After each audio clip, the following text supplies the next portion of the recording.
वेद जैसे सृष्टि के आरंभ में थे वैसे ही आज भी है, उनमें एक मात्रा का भी अंतर नहीं हुआ है। जैसे ओम अनादि है वैसे ही उसके वेद भी अनादि है। आर्यों के सभी प्राचीन ग्रंथों गीता, रामायण, महाभारत, मनुस्मृति, उपनिषद, दर्शन आदि में वेद को अपरिवर्तनीय ईश्वरीय ज्ञान कहा गया है। सृष्टि के आदि में ईश्वर ने मनुष्य को चारों वेदों का ज्ञान दे दिया था। वेदों में सभी प्रकार की विद्या है जिसको मेरे पुस्तकों तथा व्याख्यानों से आप जान सकते हैं। आज तक ईश्वर को पांचवा वेद अथवा कोई नया वेद देने की आवश्यकता नहीं हुई है। चारों वेद सृष्टि की आदि में ही ईश्वर ने दे दिए थे। वेदों के आधार पर अनेकों महापुरुषों ने मनुष्य के लिए सरल भाषा में वेद का ज्ञान देने के लिए अनेकों पुस्तकें रचना की है। चारों वेदों में 20,416 मंत्र है। ना कोई मंत्र कम होता है और न कोई मंत्र बढ़ता है। वेद आज भी चार है क्योंकि इनमें अलग अलग विद्या है। ऋग्वेद ज्ञान कांड अर्थात बुद्धि का प्रयोग करके इसमें उपस्थित ज्ञान को समझे। यजुर्वेद कर्म कांड अर्थात जो ज्ञान हमें ऋग्वेद से लिया फिर उसको कर्म द्वारा प्रैक्टिकली साकार करना। सामवेद उपासना कांड अर्थात जिसने ज्ञान और धर्म कर्म दिया उसके समीप जाने की विद्या धारण करना, जिससे मानसिक सुख की प्राप्ति होकर मनुष्य की आयु तथा बुद्धि बढ़े आदि। अथर्ववेद विज्ञान कांड अर्थात सृष्टि को जानना, प्रकृति के नियम समझने जिससे अनादि पदार्थों का साक्षात हो सके अर्थात और अनंत की प्राप्ति हो। अब आप जानते हैं कि ब्रह्मांड के गूढ़ रहस्य का विज्ञान अथर्ववेद में है, तो यह कैसे हो सकता है कि उसमें यह ना बताया गया हो कि वेद का ज्ञान मनुष्य को कब मिला। ईश्वर स्वयं मनुष्य को इसका उत्तर देते हैं कि यत्र ऋषय प्रथमजा रुच साम यजुर्महि अर्थात सृष्टि के आरंभ में ही चारों वेदों का ज्ञान ऋषियों के द्वारा समस्त मनुष्य को प्राप्त हो जाता है। रुच अर्थात ऋग्वेद, साम अर्थात सामवेद, अर्थात यजुर्वेद, यजु अर्थात यजुर्वेद, मही अर्थात ब्रह्म विद्या अथर्ववेद। इससे थोड़ा आगे वेद शब्द के बारे में भी वेदों में बहुत ही सुंदर व्याख्या की गई है, जिसमें कहा गया है कि जो मनुष्य संपूर्ण ज्ञान यो वेद परमेष्टेन देने वाले ओम को प्रत्येक मनुष्य में ये पुरुष ब्रह्म विदुस्ते उपस्थित समझते हैं कि वे अपनी आत्मा को उच्च बनाते हैं अर्थात मानवीय गुणों को धारण करते हैं। ब्रह्म शब्द का अर्थ है निरंतर सर्वत्र व्यापक अर्थात उपस्थित, अतः उसका नाम ओम है। प्रत्येक मनुष्य में ईश्वर के दर्शन करने पर एक दूसरे के प्रति द्वेष भावना तथा एक दूसरे का बुरा करने की भावना स्वतः ही समाप्त हो जाएगी। मेरा निश्चित मत है कि यदि वेद के इस मंत्र को ही आज संसार के सभी मनुष्य अपना लेवे तो बलात्कार, अनाचार, व्यभिचार, लूट, मार काट इत्यादि भ्रष्टाचार नहीं होगा। यदि प्रत्येक मनुष्य दूसरे मनुष्य में ईश्वर को उपस्थित देखे तो निश्चित रूप से अधिकांश मनुष्यों के व्यवहार में श्रेष्ठता आ जाएगी। संभवतः थोड़े से बुरे व्यवहार वाले लोग भी प्रेम तथा संगत से सुधर जाएंगे, किंतु आज रिलीजन के ग्रंथों में एक दूसरे के प्रति जहर भरने वाली शिक्षाएं उपस्थित है जो निश्चित रूप से संसार के लिए घातक है। अतः तर्क, तथ्यों तथा प्रमाण के आधार पर केवल वेद ही ऐसे हैं जो सृष्टि के आरंभ से अब तक बिना परिवर्तन के चले आ रहे हैं। ईश्वर सर्वज्ञ, सब जानने वाला है, अतः उसका ज्ञान पूर्ण होता है जिसमें कुछ जोड़ना अथवा कम करना नहीं पड़ता है। ईश्वर का ज्ञान नया अथवा पुराना नहीं होता है। ज्ञान सदा नया तथा सत्य होता है।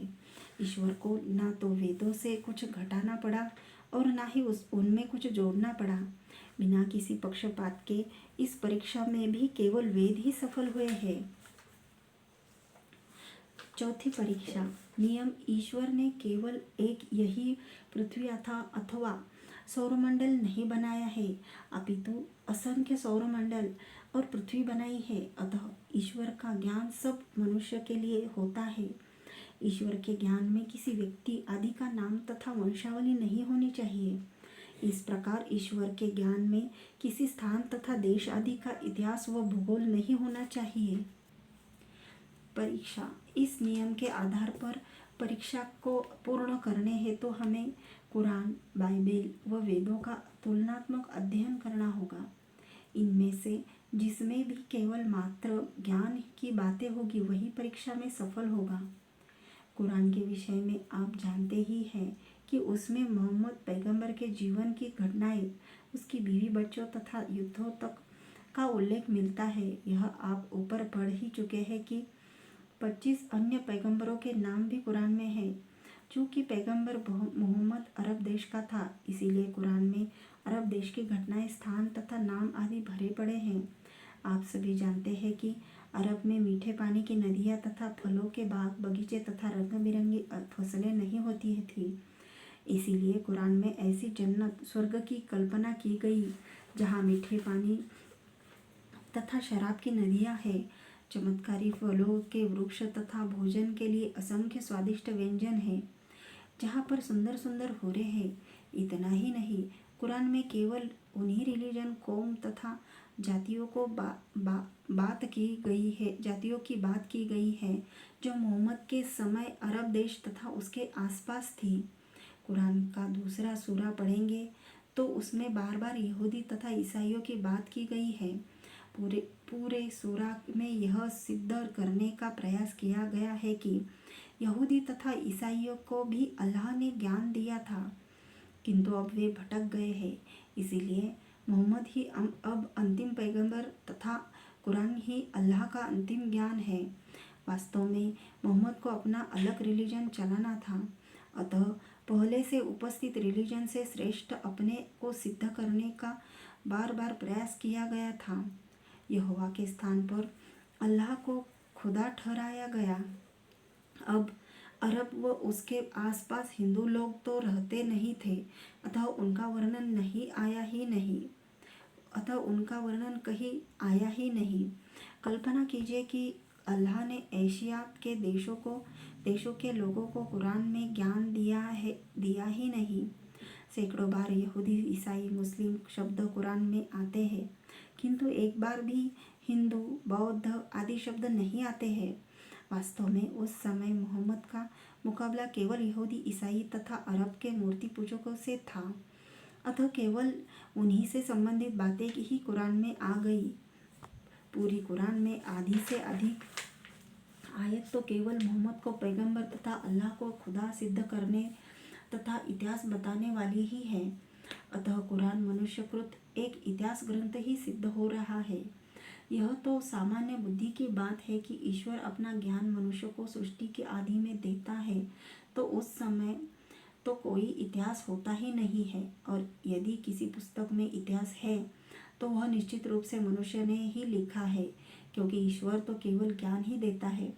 इस परीक्षा में कुरान बहुत अधिक पिछड़ गई है। बाइबल की सभी पुस्तकों में केवल देश, कौम तथा जातियों का इतिहास भरा हुआ है। आप बाइबल की किसी भी पुस्तक का कोई भी पृष्ठ खोलकर देखेंगे तो आपको अरब, इज़राइल, पैलेस्टाइन, मूसा, दाऊद, जीसस, यहोवा के किस्से तथा कहानियाँ पढ़ने को मिलेंगी।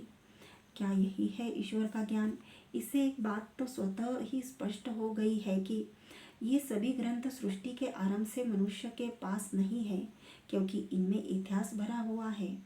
बाइबल के अंदर इतिहास नाम की एक पूरी पुस्तक है। कुछ लोग क्रॉनिकल्स कहते हैं, उस इतिहास को क्रॉनिकल्स कहते हैं। कुछ लोग कह सकते हैं कि इतिहास से बहुत सारा ज्ञान मिलता है। बिल्कुल सही बात है, किंतु इतिहास तो सृष्टि बनने के बाद बनता है, तो क्या सृष्टि बनने से पूर्व ईश्वर के पास ज्ञान नहीं होता है? यदि होता है तो उसको ज्ञान देने के लिए इतिहास बताने की क्या आवश्यकता है? वास्तव में बाइबल की सभी पुस्तकें चमत्कारों से भरी हुई मीठी कहानियाँ मात्र है, जिनको सुनकर 21वीं सदी के बच्चों को भी रोने से भी चुप नहीं करवाया जा सकता है।